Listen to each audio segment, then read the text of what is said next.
The first event went off, no problem. And the second event was at a library also. It was in Cook County Library, and it was in a little function room, and it was a brown bag lunch. There were 100 women, and 2 women sort of in the left-hand corner, my left-hand corner.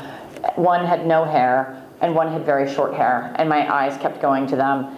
And then when I was ready to sign, they came up to me, and the one with very short hair said, "Together we've been through 36 rounds of chemo and 54 rounds of radiation, and we came today, Helen, to show you that you are going to be fine." So it is both humbling and inspiring, and has been humbling and inspiring for me to meet women who have survived this. And in sharing, if somebody asked me at my last event, why did you go? I went on CBS this morning and sort of told my story to Charlie and Gail and Nora.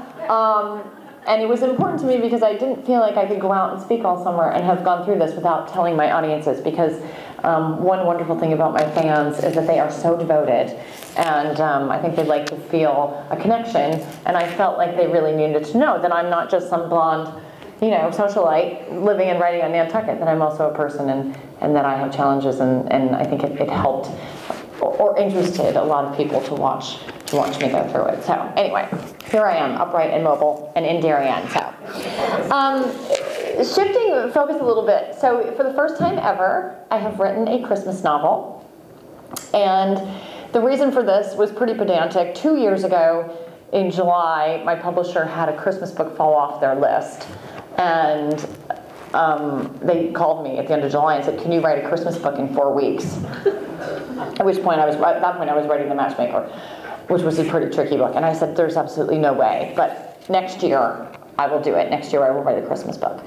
And so what I did this past year was I finished The Matchmaker last December, and then in the middle of last December, in the second half of December, while it was still Christmas time, I started writing Winter Street. And like many of you, or probably all of you, Christmas, your own personal Christmas history is pretty rich and varied and interesting, and you think about it, and there's traditions, and there are things that your family does, and I'm fortunate enough today to have my twin brothers in the audience, and so he and I have, we grew up in a crazy, interesting family, and there are things in Winter Street that I, of course, have just blatantly plagiarized from my own family's life. And that made it really, really fun and funny, like so funny, to be able to use things from my childhood in this novel. But I was also able to create a family named the Quinns, who are completely unique and so interesting. And the patriarch of the family's name is Kelly Quinn, and he has been married twice. His first wife is a woman named Margaret Quinn, who also happens to be the anchor for the CBS Evening News. So she's the most famous woman in America. They divorced. They have 3 grown children. And Kelly married again, a woman named Mitzi, and he and Mitzi run a bed and breakfast on Nantucket. And at the beginning of the novel, he and Mitzi are gonna split. And they have a child together also who's just been deployed to Afghanistan. And then the 3 children that have been, the 3 older children all come back to the inn. So what I'm going to do is I'm going to read 2 short sections. I'm going to read the beginning, and then I'm going to read a section from Margaret Quinn's in New York. And this is told in the 3 days before Christmas. This was just really so much fun for me to do. Anyway, Kelly. He thinks nothing of walking into room 10 without knocking. The door is unlocked, and George hasn't checked in yet anyway. George is due on the 11:30 ferry with his 1931 Model A fire engine, a bespoke Santa Claus vehicle, but he was delayed because of snow in the western part of the state. George has gamely brought the fire engine over and donned the red suit every December for the past 12 years. George weighs in at 305 pounds, give or take the 5, and is the jolly owner of a full head of white hair and a white goatee. New since his divorce, before it was a full beard. Kelly wants George to arrive so that Mitzi will relax. According to Mitzi, no one can possibly replace George, and nothing ruins Christmas like an absent Santa. When Kelly swings open the door to room 10, he realizes he's intruding. There are two people in the room kissing. Kelly's first instinct, the instinct of everyone he knows when walking in on something private, is to blurt out, "Sorry," and slam the door shut. He has a quick, unfortunate vision of his Aunt Sissy on the toilet during his grandfather's wake. But what he caught just the shortest glimpse of, the length of one frame of film, was nothing like his Aunt Sissy on the John. It was two people in full passionate lip lock, necking they used to call it in high school. The click of the door instantly reveals the identity of those people. It's George, their Santa Claus, and Mitzi, Kelly's wife. Kelly flings the door back open fast enough that George and Mitzi have yet to fully disengage. George still has his hands on Mitzi's hips, and Mitzi's hands are buried in George's white hair. "What?" Kelly says. He's not sure what to think. He has been in crisis for weeks. First of all, it's December, a month he used to own on Nantucket. He had a full inn through Thanksgiving and Christmas stroll, but he hasn't had a paying guest since the 10th of December. Normally, he has a waiting list during the week of Christmas, just like the original Christmas, no room at the inn. The Drellwiches and the Kasperzaks used to come to see their grandchildren. The Elmers came to escape their grandchildren. And the other 4 rooms were taken by young couples who found Nantucket a charming place to spend the holiday. And then, of course, there was always George. But this year, nobody. This year, the neon sign in Kelly's mind flashes, vacancy, vacancy. It's the least favorite word in the English language, especially since his finances are in such precarious shape. Kelly has kept the inn up and running for 19 years by supplementing the inn's budget with the treasure trove of savings he had when he left his real job, trading petroleum futures in New York. That treasure trove has now dwindled to an amount in the high 4 figures. Lately, Kelly has fantasized about selling the inn off as a private home. It would fetch between $4 and $5 million, he guesses, and moving to Hawaii. His ex-wife, Margaret, is flying to Maui on Christmas Eve, as soon as she finishes anchoring the CBS Evening News. When she told Kelly this a few weeks ago, he felt a Category 5 pang of jealousy. He thought, "Please take me with you."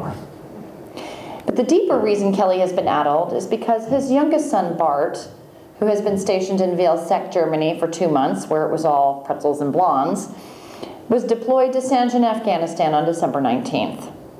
He sent Kelly and Mitzi a text that said, "Made it in country, love you," and that was the last they'd heard. The texts that Kelly and Mitzi tried to send back were undeliverable. Kelly's emails go through, but they remain unanswered. Kelly imagines his words whipping across sandy, inhospitable terrain. Bart is the only child Kelly fathered with Mitzi, and he's been raised as a bit of a golden boy. Favored, pampered, spoiled, or so the other 3 Quinn children would claim. Kelly thought the Marines would be the best choice for Bart, but now that he's gone, Kelly is racked with anxiety, and his anxiety is nothing compared with Mitzi's. Mitzi has been a basket case. Although she doesn't appear to be worrying about Bart at the moment. "Kelly," she says while tucking in her shirt, "please."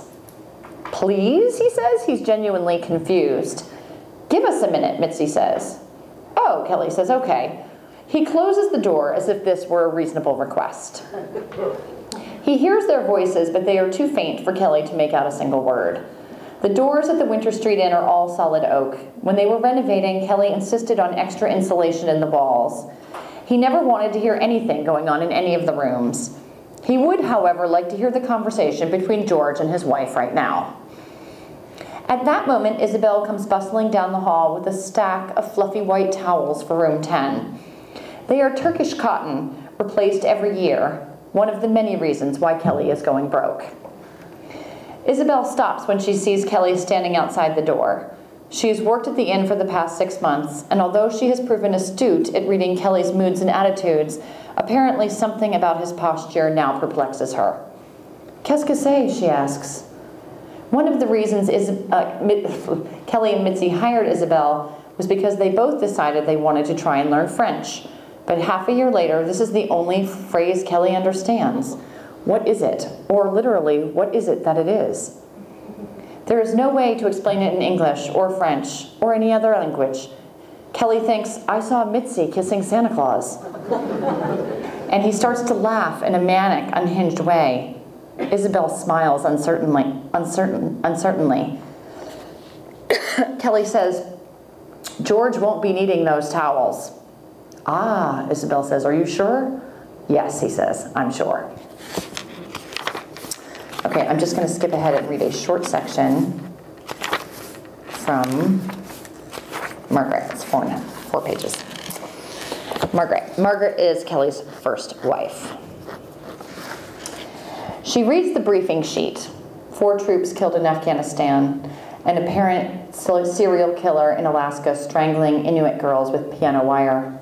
Rumbles heard from Mount St. Helens for the first time in nearly 35 years. And Sky Mall declares bankruptcy. Boring, she says to Darcy, her assistant, or am I just jaded? Boring is good, Darcy reminds her. It's Christmas. So it is. Margaret looks around the newsroom. There are tabletop trees and strings of colored lights draped over cubicles. There are fake wrapped presents in a studious pile on top of the filing cabinet. Those empty boxes sit in a storage closet for 11 months gathering dust until Cynthia, the office manager, brings them out the Monday after Thanksgiving.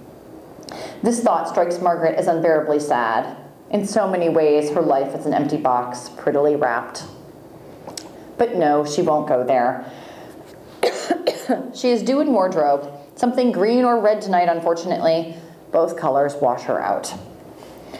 When was the last time Christmas meant something, she wonders. She has to hearken back 24 years to when the boys were in middle school and Ava was 5 years old, with her freckles and bobbed haircut, wearing her pink flannel nightgown with lace at the collar. Margaret can picture her clear as day, creeping down the stairs of the brownstone, finding Margaret and Kelly passed out on the sofa in front of the dying embers of the fire after drinking too many golden dreams. Thankfully, they had put out the presents and remembered to eat the cookies left for Santa. Ava had unhooked her stocking and come to open it in Margaret's lap, oohing and eyeing at even the smallest item, the compact, the root beer lip gloss, the lavender socks with polka dots. Margaret inhaled the scent of Ava's hair and petted her soft cheek. Nothing had been more delicious than the feel of her children's skin.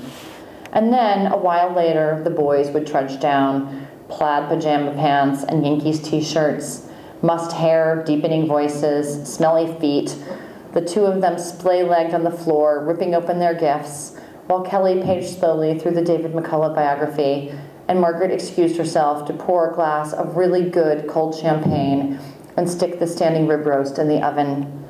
Their Jewish neighbors, the Rosenthals, came for dinner every year, and Kelly's brother Avery came up from the village with his partner Marcus. That had been Christmas. No one in the newsroom would believe that Margaret Quinn had ever cooked a standing rib roast. This year, when Margaret finishes with the broadcast at 7:30 p.m. on the 24th, her driver Raoul will take her to Newark, where she will fly first class to Maui for 5 luxurious days in a suite at the Four Seasons. Drake is supposed to fly in and meet her, although he has yet to fully commit, which Margaret, perhaps more than any other woman in the world, understands. An earthquake in California, another school shooting, an assassination attempt, or a dozen things less serious could instantly quash Margaret's vacation plans. Drake is a pediatric brain surgeon at Sloan Kettering, and the thing Margaret likes best about him is how busy he is. It's a relationship without guilt or expectation. If they both happen to be free, they get together, but if not, no hard feelings. If Drake comes to Maui, they will sleep, have good, fast, goal-oriented sex, and talk about work. Drake likes to drink excellent wine, and he will golf 9 holes if Margaret gets off her laptop long enough to go to the spa for her facial and hot stone massage. Drake doesn't mind when Margaret is recognized, which she is everywhere. It's not exactly Christmas, but it's better than Chinese takeout in her apartment with only Ava's paper angel for company, which is how she spent some holidays in the recent past. She's in wardrobe, green tonight. It's a silk boat-neck sheath dress that she thinks makes her look like Vanna White. But Roger, her stylist, says they have to stay in holiday colors. He passed up a silver-beaded cocktail dress because he thought it was too Audrey Hepburn. Margaret yearns for the silver. She says, Is there really such a thing as two Audrey Hepburn? But Roger won't budge. She says, you do know, right, what the nasty blogger is going to say about this dress? I have never pandered to the nasty blogger before, Roger says, and I'm not doing it tonight. You're wearing the green, my love. Margaret sighs. There is a blog written by someone called Queenie229 who criticizes Margaret's fashion choices, the color of her hair, and seems to hold a special vendetta against Margaret's watch, a Cartier tank watch with a custom lizard band that Kelly gave her after Ava was born. If Queenie229 can't find anything to particularly dislike about Margaret's outfit, she will resort to picking on what she calls that hideous watch. Please, Roger, Margaret says, the silver. Roger ignores her. She takes the green Vanna sheath to the dressing room. Darcy intercepts her in the corridor. Message for you, she says, Kelly. Kelly, Margaret says, my former husband? Darcy nods and Margaret looks at the pink slip. Please call immediately. She thinks of Kelly's son, Bart, who was deployed to Afghanistan last Friday. She thinks of the 4 soldiers killed that day. Oh God, no. She hands Darcy the green Vanna dress and runs down the hall to her computer where she brings up the names of the 4 dead in Afghanistan. None of them Bartholomew Quinn. Huge exhale of relief. It's something else then. She calls Kelly back even though she really doesn't have time. He picks up even before the first ring is finished. Mitzi left me, he says. She's gone.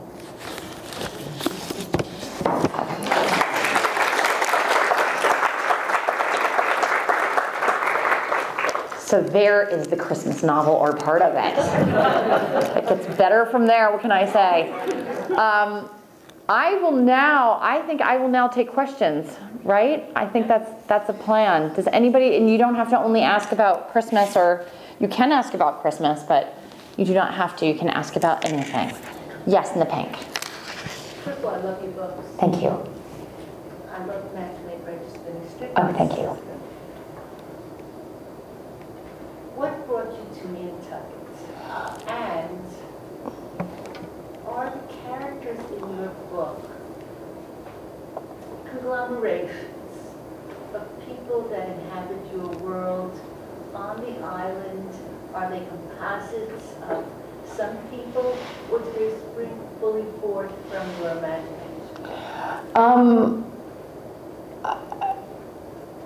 It's funny. It's always the first question people will ask. It's always the first question, and you'd think that I would have the perfect answer to it. It's changing a little bit,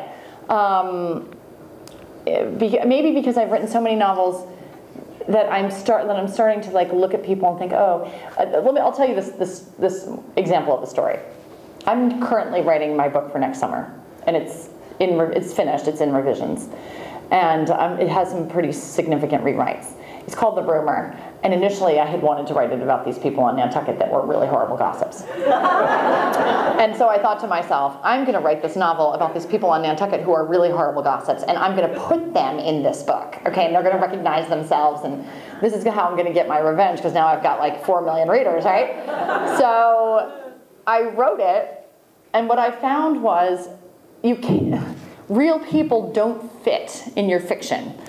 So even if I started out with the idea that this is who they were going to be, they have completely morphed and changed and are now themselves and are now characters that have absolutely nothing to do with the person I was thinking of when I started. Because real people do not fit in fiction. They just don't. And it's impossible to explain, but fiction is crafted to have narrative drive and make sense. And it just doesn't work that way to be able to put real people in your fiction. Now that said, what I always do, in fact, is I use details of certain people, and like in this book, there's the oldest brother is in horrible financial trouble, and my brother is in the financial world. He's not in horrible financial trouble that I know of, but his wife is an interior designer, and my sister-in-law is an interior designer, and so not that the sister-in-law in this book is Lisa, but that I had to call Lisa and say, because Lisa does holiday house tours and does Christmas decorating, and so we talked about how an interior designer or decorator would do a tree, like the way that you do the tree, which Lisa does like 3 or 4 ornaments in. The balls go all the way in. Do you guys know this trick? The lights go and then the balls go all the way in. Like it's amazing how much better your tree looks when you do it this way. Because some people put the balls and the ornaments all on the end of the branches. Okay, that is passé. That's over. We're not doing that anymore. The glass balls go all the way in, and in this way, like with the ornaments this way, it makes it look like a 3-dimensional tree. It looks so much better. So anyway, we talked about that, and then there are very, very fancy ornaments that you get at Neiman's or Bergdorf's or whatever by designers who, I kid you not, create Christmas ornaments that are just the fanciest things ever. And so Lisa and I were talking about the fancy fur-clad shopper and the dapper doorman, and then they go together, these little very, very fancy, incredibly expensive little people ornaments. And those are all mentioned in the book. So it's details that I can borrow from real life that isn't the character, isn't a real person in my book, but details that I can get from the people in my life that make it sort of rich and realistic. So hopefully that answers your question. Hi. How did you start? What was your first, and how were you trained to write? How did you first begin, and how do you begin? When I was in 2nd grade, 7, my teacher at the end of the year gave us all an award. Do you remember what your award was, E?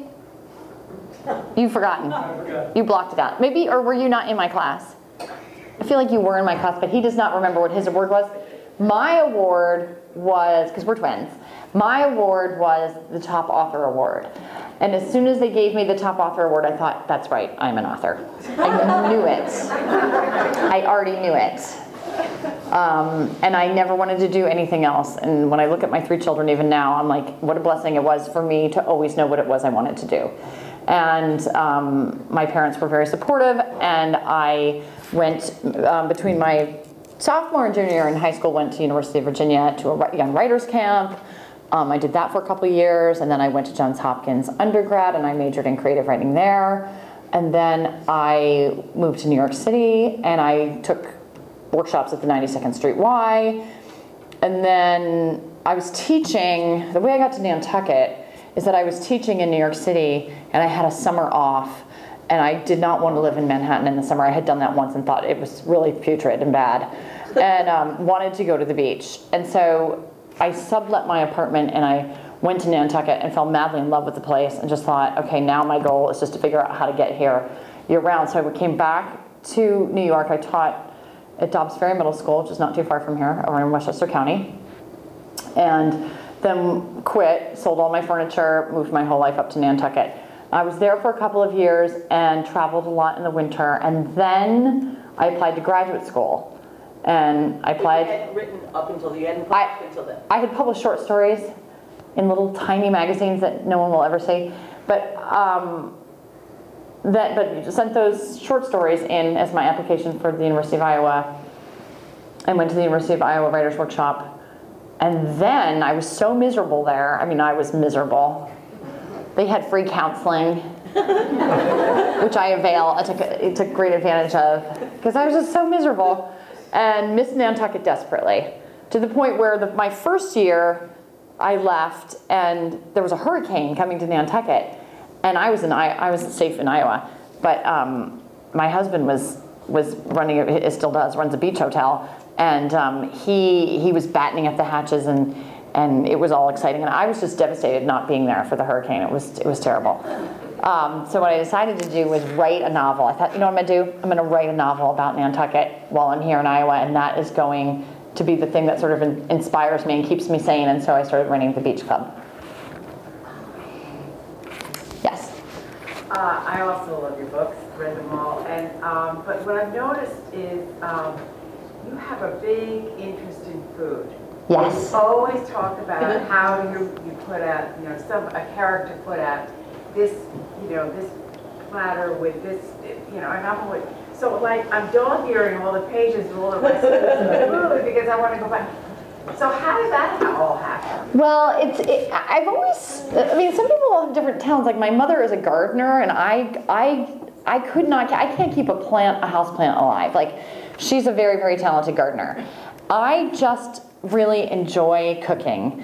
I've always enjoyed cooking. Okay, and then in 2005, I wrote a novel called The Blue Bistro, and everything got sort of taken to a new level at that point because I did all this research about food and wine and restaurants, and I went to Lebec Fin in Philadelphia, and I started, going to all these, I on Nantucket, like I had never worked in a restaurant, so I worked, pouring water, hanging up coats at 21 Federal, and interviewed Seth and Angela Rayner, who owned the Pearl, the boarding house, and interviewed restaurateurs, talked to everybody I knew who'd bartended, read copiously about it, and then wrote The Blue Bistro. And then I had so much information that then my next novel, which was called The Love Season, was also about a chef.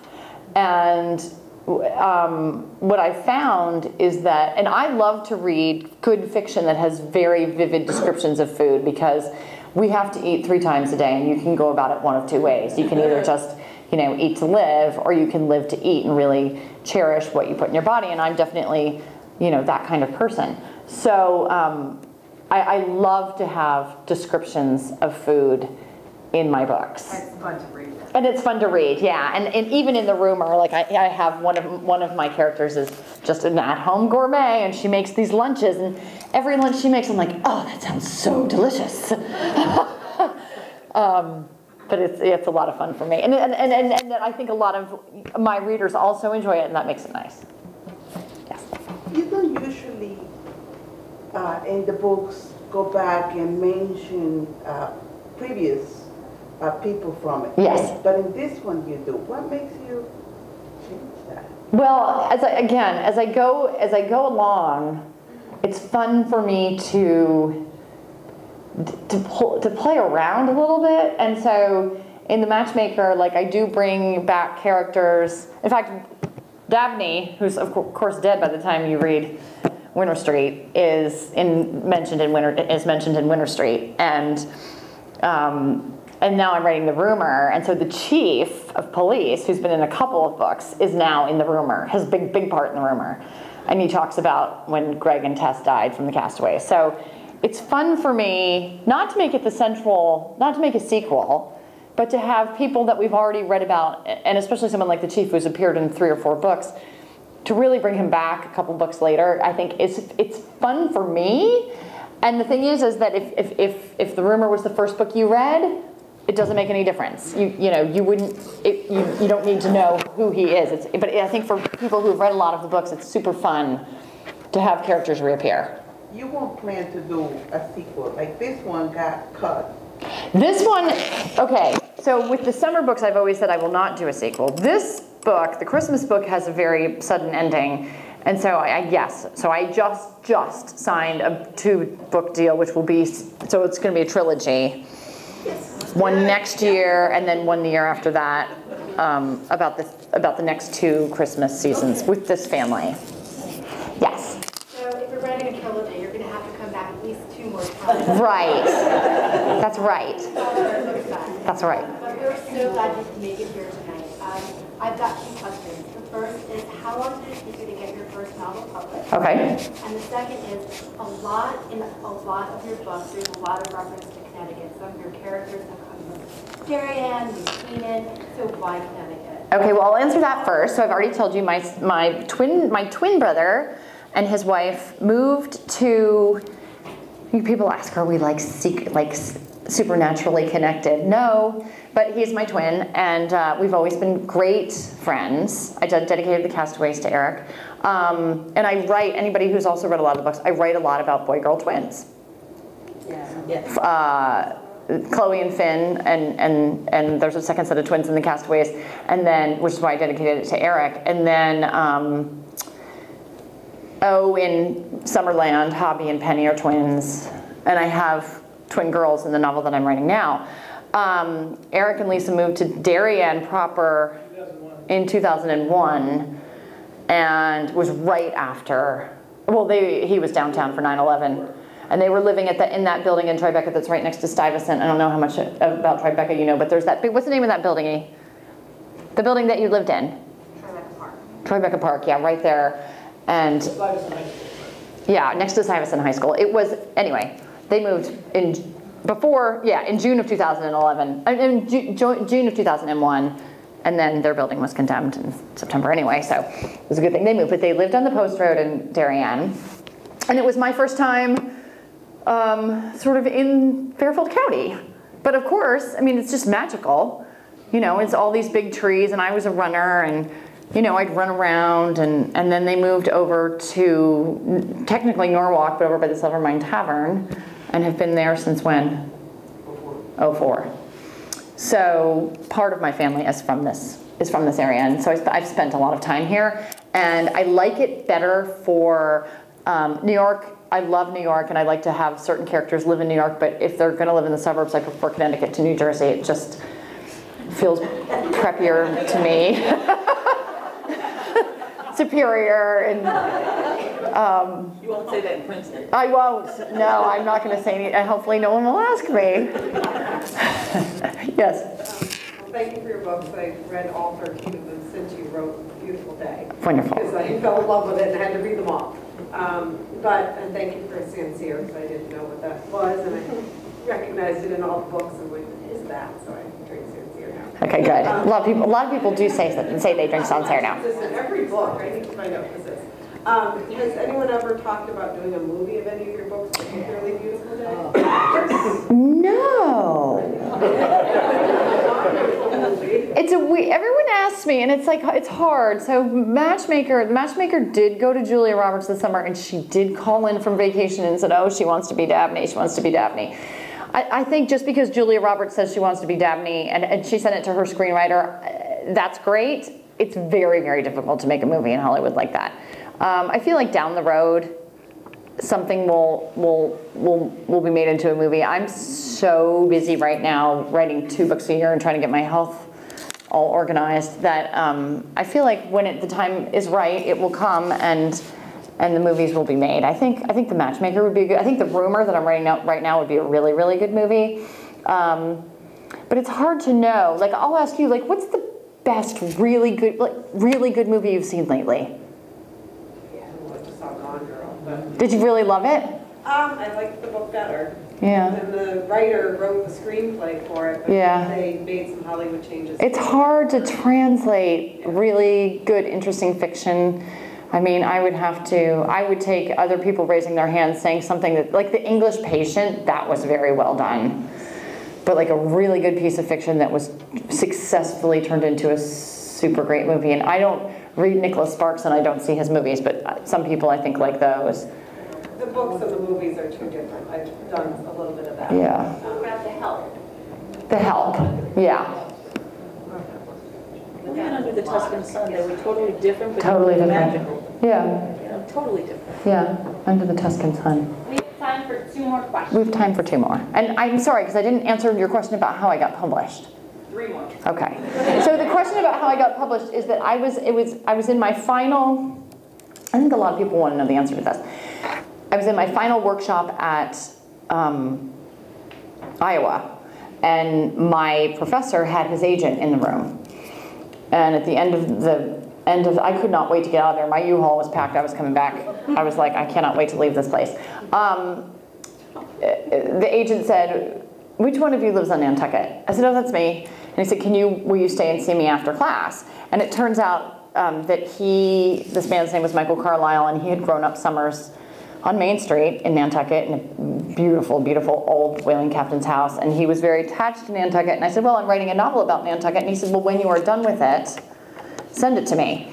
And that was in May of '98. I finished it in January of '99 and sent it to him. And he said, oh, I'm going to take this on for you and I'm going to make you a lot of money. And I was so excited and it went to all the publishers. Everybody rejected it. Everybody rejected it. Everybody rejected it. And for those of us, were you at the lunch where he read my rejection notes from every publisher known to man?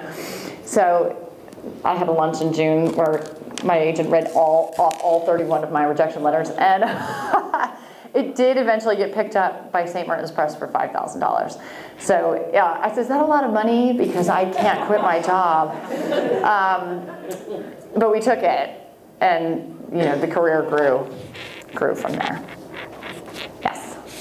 I would like to know which Nantucket you like better, the summer where everything's hustle and bustle, or the quiet And can you describe why you think Nantucket is such a magical place? Yes, I prefer, really the answer is both, because my favorite month by far is September. So my platonic ideal of Nantucket is September because the weather is still so beautiful. There's enough going on that it's enough people there that you still feel like it's happening, but the pressure, I mean, the only thing I don't like about the summer is the pressure of cocktail parties every single night. You need to do this and you need to do that and this is happening, and it's like you can't possibly do it all, and then I have to travel in the summer a lot, so then you feel like you're missing it.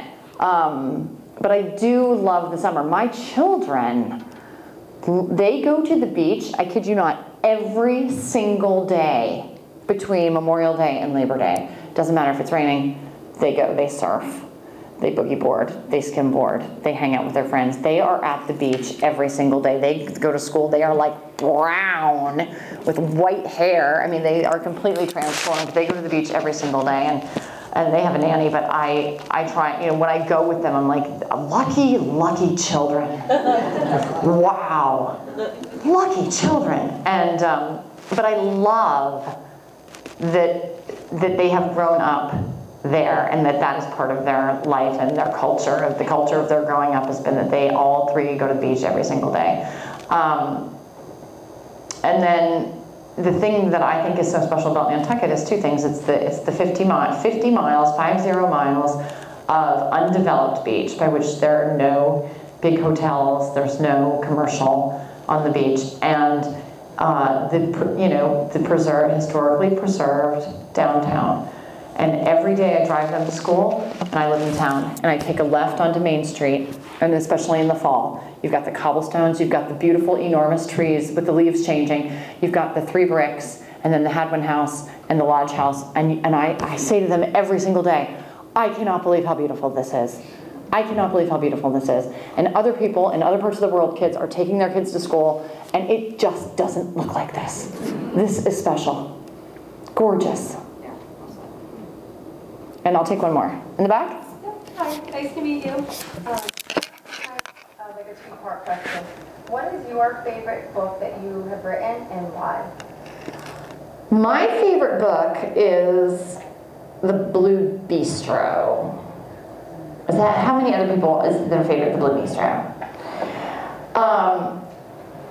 Because really that was the book, and I talked a little bit about the food and everything, that was the book I researched the most, and there's a love triangle in there that I absolutely adore and can never be replicated. It's very, very serious, it has a very, very serious ending, but really I love it so much. And then my second favorite book is Summerland.